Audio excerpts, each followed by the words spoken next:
Good afternoon and welcome to the special council meeting of June 17th, 2025. I call this meeting to order. We have regrets from Councillor Andrew and Councillor Baker is not here yet, but we do have quorum. We have a fixed agenda today, so I will take a mover to pass the agenda. Councillor Maxwell and Deputy Mayor Kroll. All those in favor? Those opposed? Motion is carried. Before we begin, are there any conflict of interest issues that we should be made aware of before the meeting commences? There being none, we'll move right along. We have item 1 is new business, updated intermunicipal service agreements, and the floor is yours, CAO. Thank you, Mayor. I guess we get the deck up momentarily, slide deck, but it was circulated to you earlier. So there's been a lot of in the background for most of the last year, but really intense in the last 5 months, trying to get new agreements in place for governance and funding for Valley Waste and King's Transit. So your current structure, there's, as you're well aware, there's an interim IMSA governance structure. In other words, an interim board looking at sort of the authority to deal with King's Transit Valley Waste been delegated to this board as we went through this interim process to try to come up with a new way to go forward. So currently the board, as the mayors and wardens of participating units, County of Annapolis, Town of Annapolis, Royal, Town of Berwick, Kentville, Middleton, Wolfville, and the County of Kings. The District of Digby joined as a party to that agreement in July of 2024. So King's Transit Authority, Valley Waste Management Authority are parties to that agreement as well and have delegated their authorities back to the interim board. So under the pilot, the Valley Waste was to look and see if there was economies of scale there, collective benefits as Annapolis County comes back in. And King's Transit, a lot of that was to look at the participation of all the parties and in the context of a master transit plan that was prepared by WSP. So under the current agreements,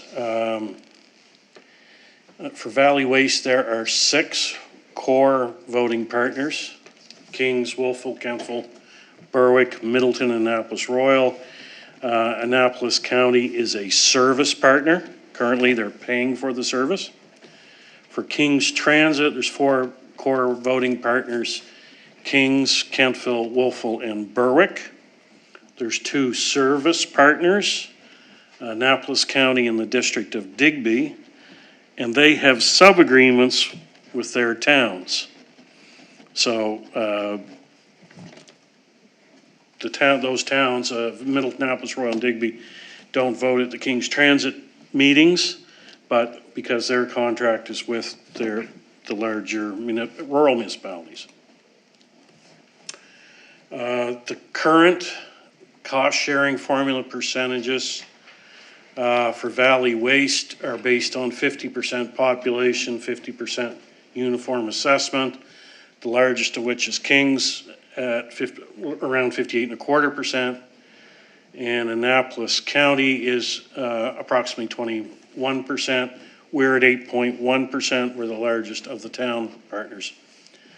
For King's Transit, it's the old formula that's been in place for many years among the core. King's at 60%, Kentville is 20%, Wolfville is 15%, and Berwick 5%. And the service partners pay based on very complicated formulas and allocations of cost, which the main benefactors are salaries for accounting staff to keep track of it all.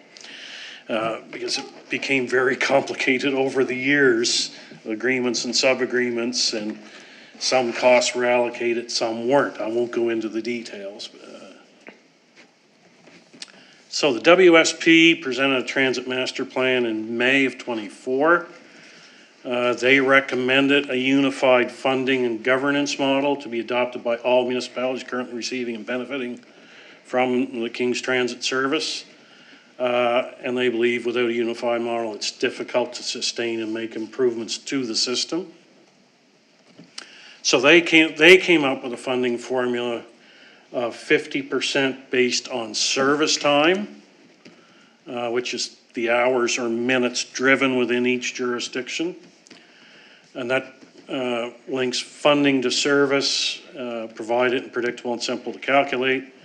And then 50% based on the number of boardings within each jurisdiction, known as shadow fare. High degree of attribution and guesswork involved sometimes in that, and then that can be seen as a disincentive for municipal units encouraging ridership. They identified a couple of alternatives, one being the population of the municipalities, similar to what we saw in Valley Waste, or population within a specified radius of service, i.e. 1 kilometer either side of the transit routes. That they felt would provide greater attribution to those who receive the service and the administrative effort to determine. That's similar to HRM uses a similar philosophy to determine who pays the area rates for transit. So the 9 CAOs have been working on this over several months. And as a group, we decided we didn't like those prescribed funding formulas. And so with ridership, we said, allocating ridership to individual units, problematic. You have to be able to identify where the riders are from, and does it matter where they live or whether they're working, where they're going. A person may have bought a boarding pass in Wolfville, but who lives somewhere else, so then it would get allocated, costs would get allocated to Wolfville. So as we talked it out, we quickly came to the conclusion, well, there is one way the funding gets allocated based on ridership is when they actually pay their fares. And that should be the only revenue attributed to ridership is the actual fare revenue.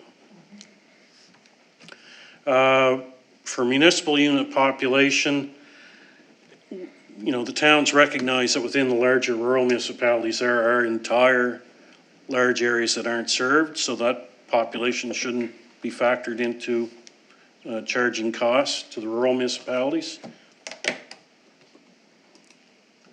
So we agreed that we like the concept of using HRM, like a transit corridor, which is 1 kilometer either side of bus routes. So it's reflective of access to the bus routes. If you're 1 kilometer away, it's a reasonable walk to catch the bus. And that's been used in other jurisdictions, notably HRM and CBRM, so that there's an established practice within the province for that. Also, we like using some measurement of the tax base. So taxable assessments within that transit corridor, and with our GIS systems, we can easily gather that information. And that sort of reflects an ability to pay of each municipal unit. So if you have a taxable or a capped assessment in that area, you're collecting revenues within that area that can pay for transit. May I, Chair? And I think you had said at our last meeting that as a result of this funding formula change, that the cost to us would be less. Not No. just, No, it's more. It's more. it's more. Yes. I never said it was going to be less. He said it was going to be more. Okay, maybe it's Valley Waste that's gonna be less. Valley West eventually will be less. Okay, that's. But it's not the formula, it's because of other factors. Okay, Yeah. okay. And then the other one is a proxy for population, because we don't have census data within the corridor, but we do from assessment have the number of dwelling units. So that would be the proxy for population. And we did like the concept of using service time. And what we finally came up with was 1/3 based on taxable assessment, 1/3 based on dwelling units, and 1/3 based on service time. So we would have had a much more substantial increase if we'd gone half service time and half one of the other factors.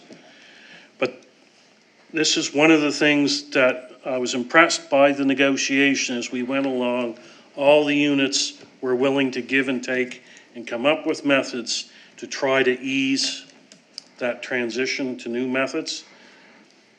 So this is a much smoother, and compared to our population, we get far more service in Kentville because of the number of routes and where the routes meet in Kentville. Now, if at some future time, for example, if the connection between the routes were moved outside of town, there might be less drive time in town and our actual costs would go down in that case.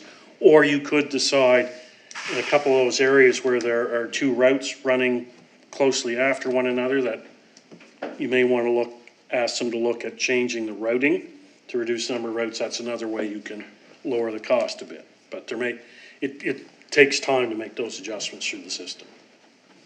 Can I ask a question? Sure. Can you tell me how you measure the service time? How do they plan on measuring that? They literally, because they have a very set schedule they run to. So if you have Okay. So you have a time, the bus is expected to be here at such and such a time, here at such and such a time. So that factors in the time traveled through the communities. They do not count when the bus is parked for a driver break. That time is excluded from the formula. So you shouldn't expect a municipal unit to pay because that's where the driver's scheduled break happens. And miscellaneous breakdowns aren't factored. It's the bus schedule that dictates it.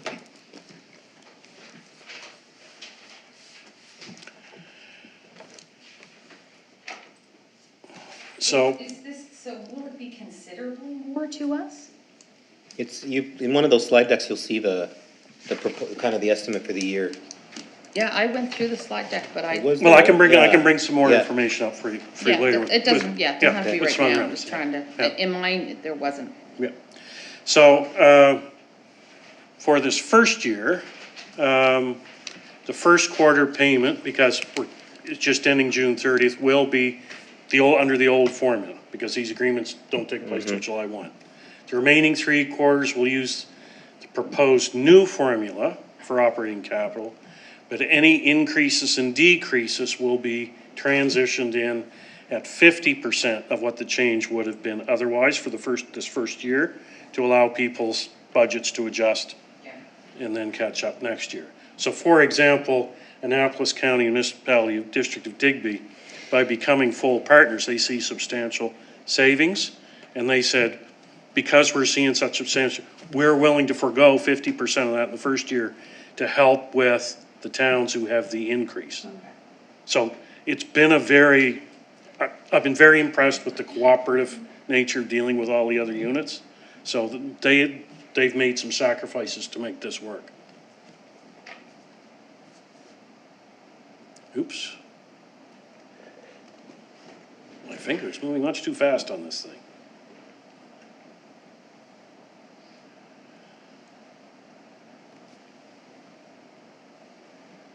So that's roughly where King's Transit's going. I'll try to bring the numbers up after I go through this deck. So next, we go to solid waste. So there was a report by MNP, an accounting firm, and it was estimated for the current partners, a bit under 40% of incoming volume is from curbside, and 61% goes over the scales. And a pilot project was done to try to allocate cost to municipal units based on where the waste originated. This was a big thing by a couple of partners I know, even back in 2018-19 when I was doing some work for Valley Waste. So what they did, they went and, because Annapolis was doing their own routes in 2023, they do have accurate from the west versus east there. So they total volumes of the tonnage that's listed there, but it came out that it was comparable numbers to what our in the end, how our funding formula works, the way it traditionally did. So that the conclusion was, while cost sharing and volume might be a little more accurate or beneficial, the change in the sharing percentage combined with the uncertainty around the data doesn't warrant a change, because you might have to be able to accurately measure, you're going to have to change your routes. And then your collection costs may go up to cover it. And so any saving someone might gain by having more accurate information is more than wiped out by the increased collection cost. So Annapolis County was invited to rejoin Valley Waste in June of 2024. And they wanted, there was, give and take on fee for service, full equity partner. They wanted to join on the 50% UA, 50% population that existed, an estimate of about 21% of net costs, which would be about $2 million. And their intent to join was unanimous by their council.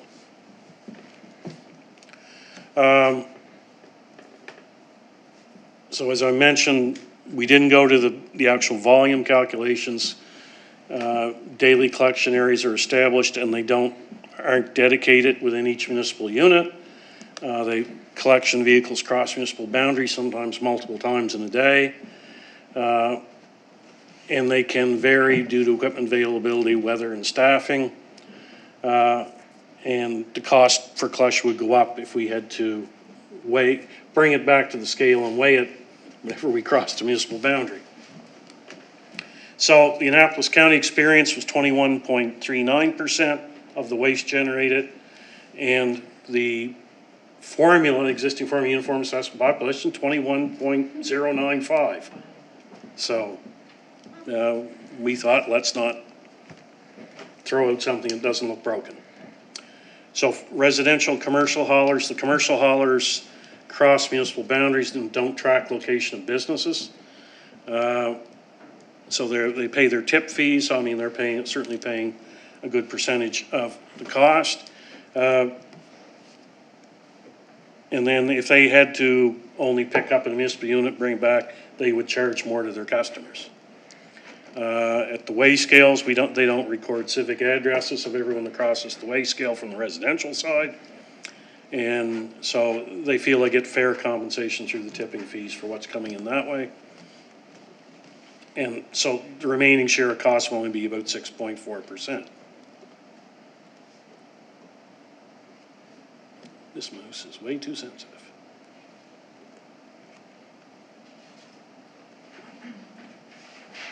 So, there's not a lot of change in governance or funding for Valley Waste. So we come back to the combined segment now. It was felt we really liked the aspects of how this interim board was set up, that you're not having to have two boards meeting every month and making decisions. So the group decided, let's do something similar to the interim board, create a new authority, call it the Valley Region Authority or service agreement for lack of better terminology for now. Each municipal unit will have only one representative on the board. We've seen some examples where people had, because there were various sized municipal units, like we saw examples from Brunswick where there was one unit would have 4 members, 1 5. Well, we'd have to find some extremely large room to hold a board meeting, and they would probably go on forever with everyone around the table to have a voice and a say. So we agreed 1 representative per municipal unit, which ensures the board's representative and efficient in size, and that the board representative should be the mayor or warden.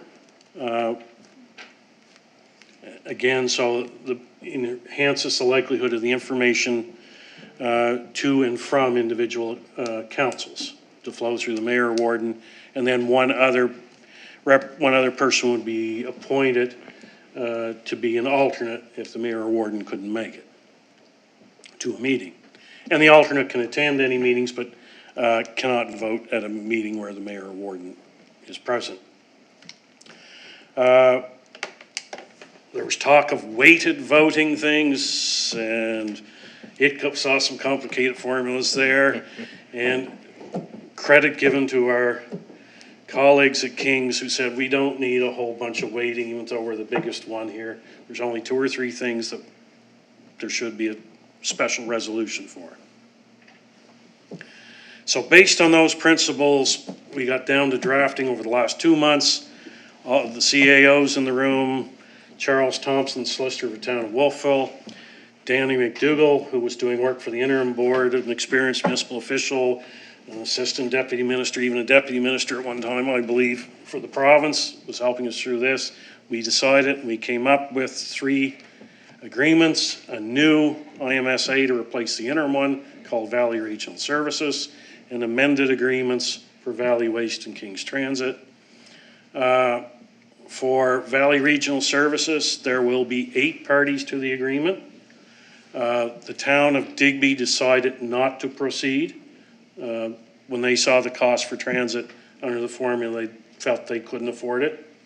So they have withdrawn entirely. So the service will now stop at the boundary of the town of Digby. It won't go through the town and loop back out again. Valley Waste will have 7 parties.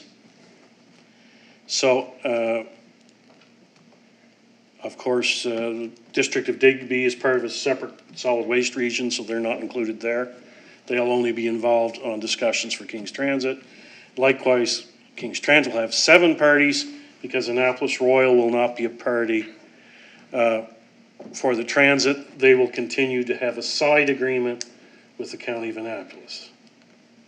So there again, some give and take. The County of Annapolis said, yes, we realize for a town of 800 people, that's a lot for them to absorb because transit will subsidize that somewhat through a side agreement. So Valley Waste, King's Transit, they'll continue as bodies corporate, and the parties will delegate their authority to Valley Regional Services. If a new party wants to join, it will require approval of all the parties.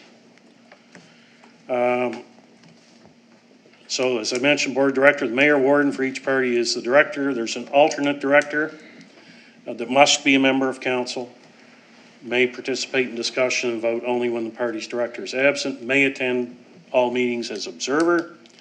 The chair and vice chair will be appointed annually by the board, and important to note, it has to be one of the members who is party to both transit and solid waste that can be chair and vice chair.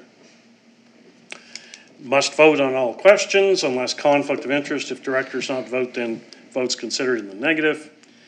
And again, the eligibility is the 8, 7, and 7, as I mentioned before.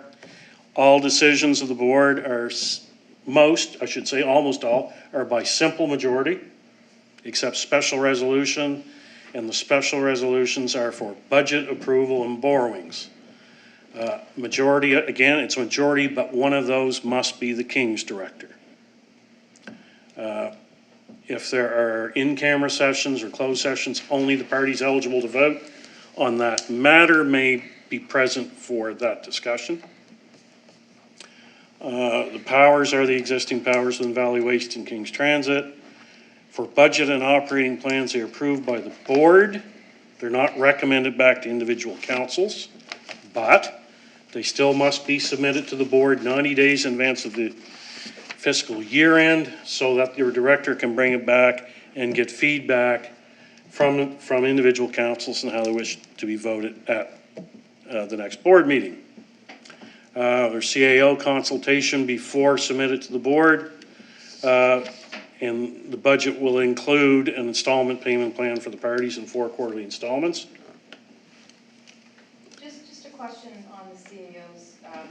So they won't be part of the board, obviously. No. But will they be attending those meetings? They will be able to attend, yes. Okay, good. Yeah. Yeah. Yeah, thank you.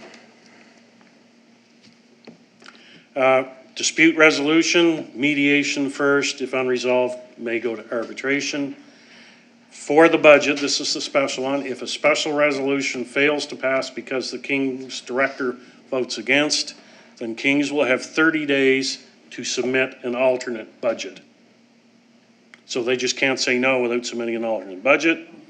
If the King's budget fails to pass, then it goes to arbitration within 30 days, if at all possible. That'll be the fun one, trying to get it done in 30 days.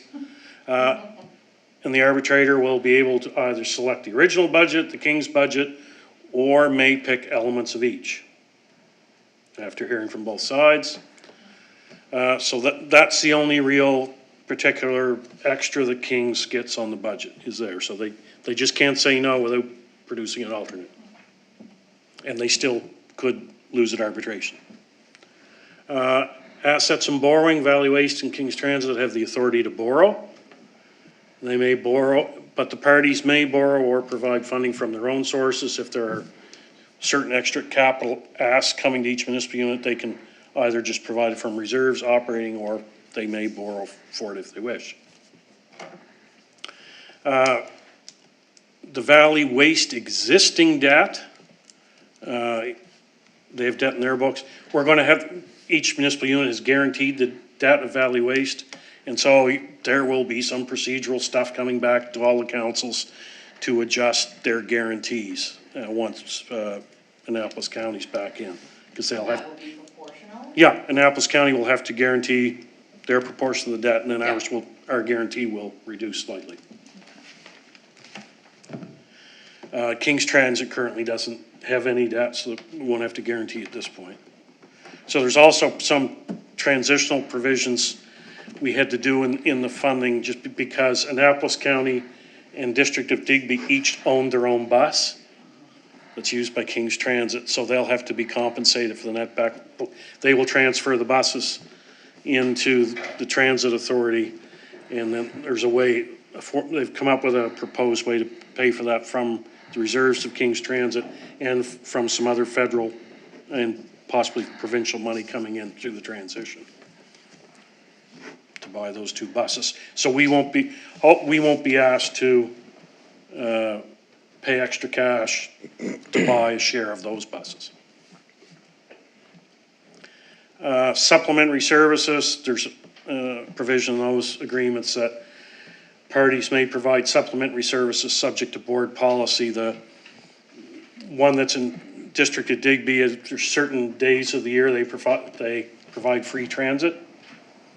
So it'll be, they will have to pay transit authority a set fee per day for each of those days that they want to provide free transits, such as the Wharf Rat Rally and Scallop Days, and a couple days around Christmas. And there's a couple of towns pay for some extra bulk pickup services, so they'll be expected to pay that cost. If a party wishes to withdraw from any of the agreements, it must be done at the end of a fiscal year, and there must be a notice of at least a year to withdraw. And you may not rescind notice. That's a new provision.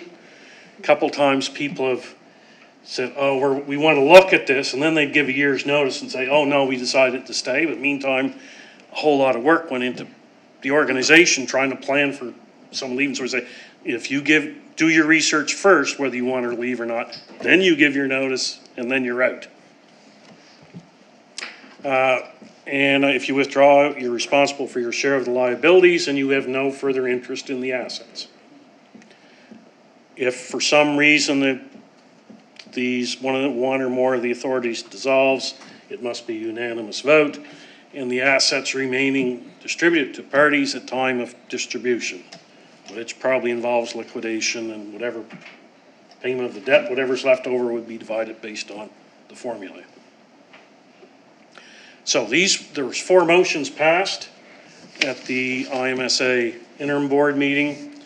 The first was recommending to the towns and municipalities the approval of the Valley Regional Services Agreement, approval of the amended and restated Valley Waste Agreement, and approval of the amended and restated King's Transit Authority agreements. And there was a 4th agreement about holding a joint council meeting. That is for June 23rd at 7. It will be a virtual meeting. I forwarded the invites to you earlier this afternoon. There will be more documentation coming later today or tomorrow for that, to give you more information. So, bringing this as, I know it's a special council meeting, but in effect, we're sort of doing a CAC to get the information in front of you to consider so that you can make an informed decision during the joint council meetings on the 23rd. This may not be, we probably should have called this portion of the meeting CAC, but hopefully we'll beg forgiveness on that one. Any other questions for the CAO based on this? So the recommendation would be for council to recommend approval of the updated intermunicipal service agreements to the special joint meeting of council on June 23rd, 2025. Moved by Councillor Savage, seconded by Deputy Mayor Kroll. Let me grab that, I'll just be back Okay. 1 second, I'll grab that other amount to give you an Okay. updated amount on drain. Okay. Yeah, do you want it here? Excuse my scratchy writing.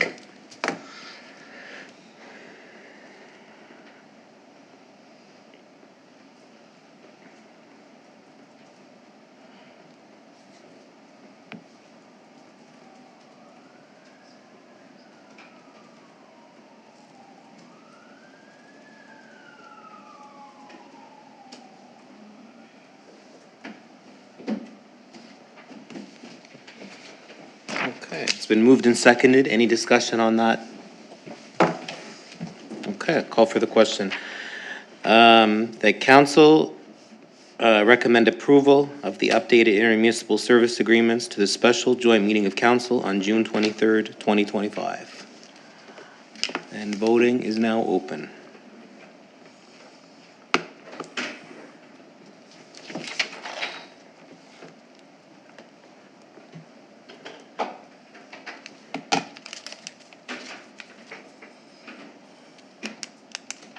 Voting is now closed, and the motion is carried. Thank you.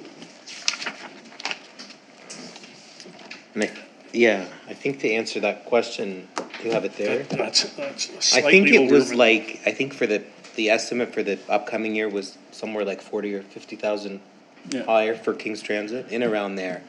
So based on the draft budget you saw, I forget the exact amount in there, but it will now be about 26,000 more than that.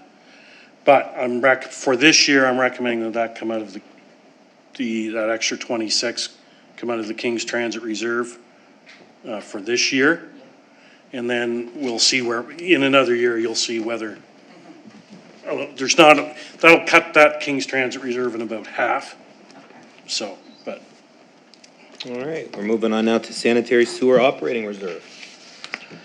so it's about, sorry, so it was about 442,000 we're looking at as the total contribution Okay. for 25, 26. Okay. Yeah.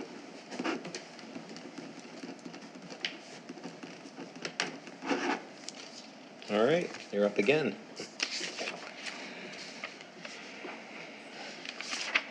So as we've finished tidying up year end, going through audit, we want a couple housekeeping item.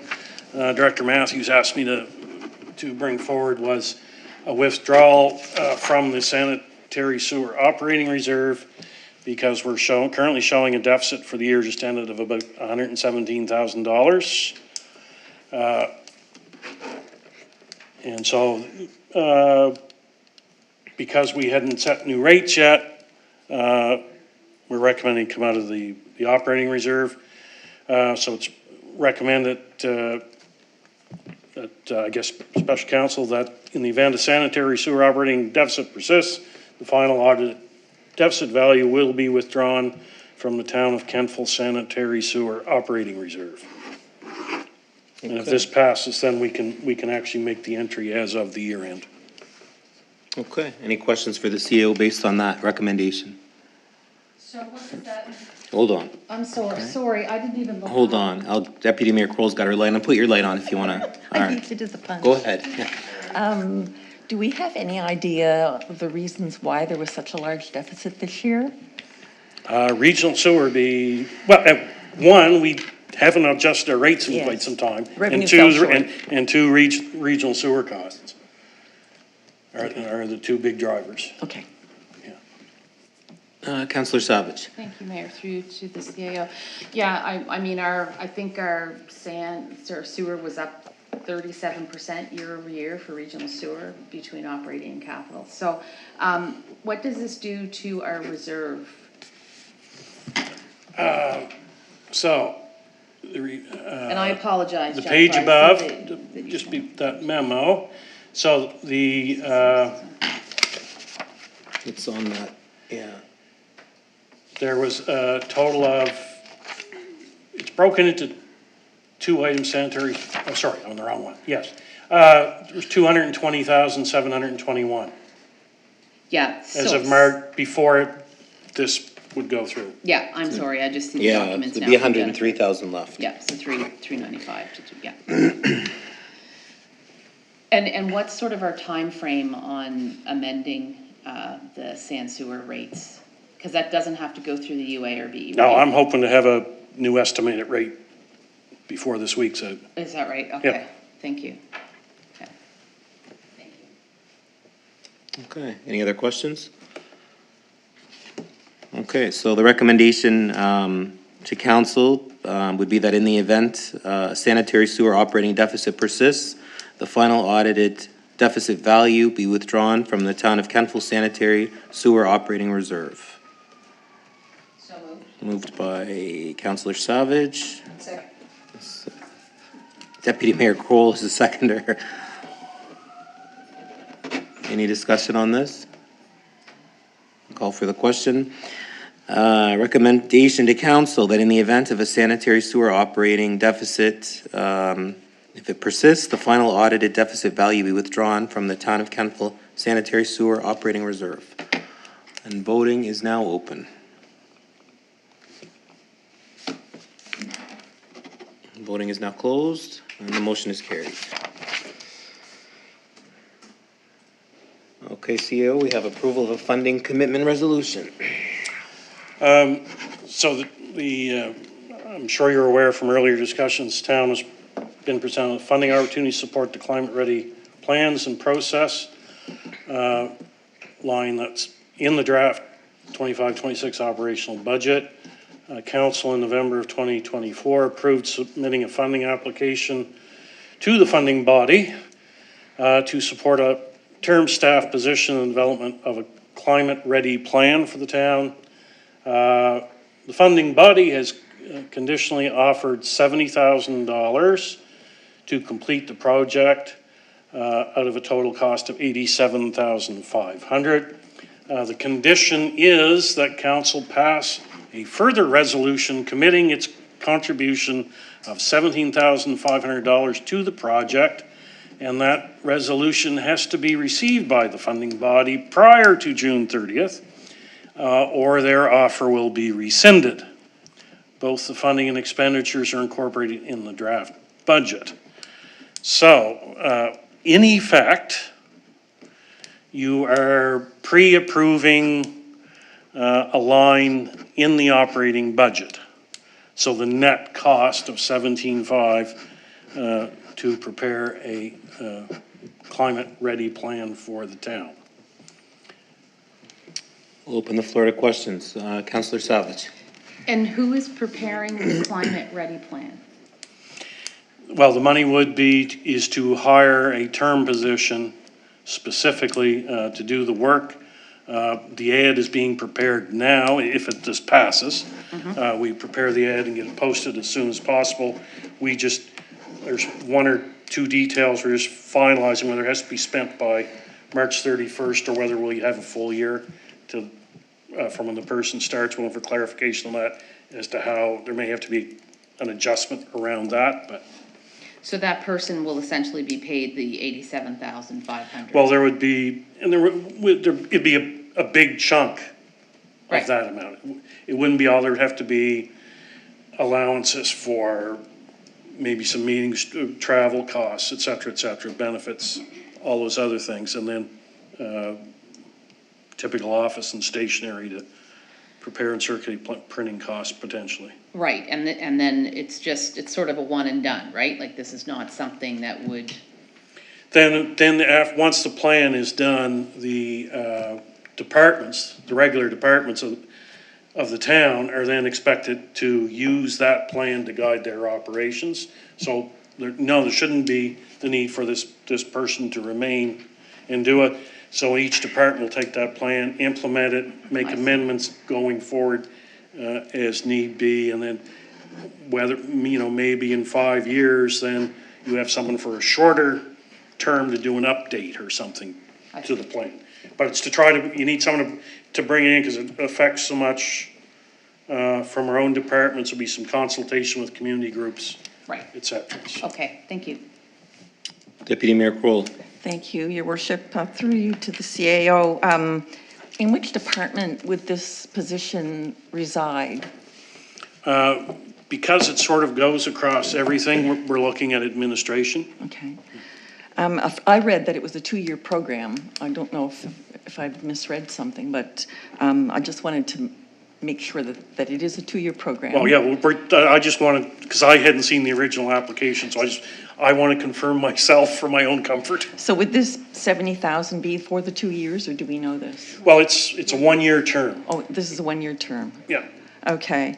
And there are a lot of streams in this program. I read the document this afternoon as to what they can focus on. So do we know what the primary focus of this particular individual would be in the initial beginnings of this program? Well, one is identifying the risks. So we have to go through and what the risks are, and then coming up is what do we do to adapt to those risks. That is really in the title of it, yeah. I think it's called Climate Ready Plans and Processes. That's the name of the stream. Right, but there are many prongs sort of in that particular. I just wanted to know what the initial focus would be, whether they'll be on, flooding or, risk management or whatever. In our case, obviously flooding is going to be is top of the list based on our experience. Hurricane I expect will be prominent as well, being on recent years. So would be two, and heat, So there's a lot of those, but that's our experience. So that's where you start your focus is known risks, and I'm sure there will be a list of potential risks that will have less effort assigned to them. Okay, great, thanks. Councillor Maxwell. Thank you. Through you to CAO, I'm just wondering a couple of things. Is this something that the province is asking us to put in? So climate ready plan, all municipalities should do a climate ready plan, or is this something that it's out there and we're just taking I think we applied an for opportunity? Didn't we apply for this? Yeah. We applied for it? Okay. It does make us more, if I may. Go ahead. It does make us more, it puts us at a greater advantage for approval of capital grants and planning grants if we can show that we've done a thorough assessment of the risk to infrastructure and to risks to our residents. Okay, yeah, thank you. And at the risk of offending my friend from the province, but with no coastal action plan being passed, well, it's been dumped on us, quite frankly. Yeah, okay. Thank you. Any other questions for the CAO? So the recommendation would be it resolved that the town of Kentville commits $17,500 as its contribution to the development of a climate ready for the town of Kentville. Moved Councillor Savage, and a seconder, Councillor Maxwell. Any discussion on that? Call for the question. Be it resolved that the town of Kentville commits $17,500 as its contribution to the development of a climate ready for the town of Kentville. Voting is now open.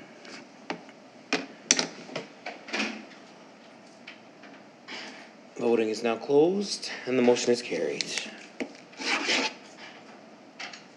Well, there being no more business, I would call for public comments, I guess. If anybody would like to come up to the podium, you have a couple of minutes to speak. Last call. I guess there's nobody that wants to come up, so I would entertain a motion to adjourn. Councillor Savage, seconded by Deputy Mayor Kroll. All those in favor? Those opposed? We're adjourned at 5:46 p.m.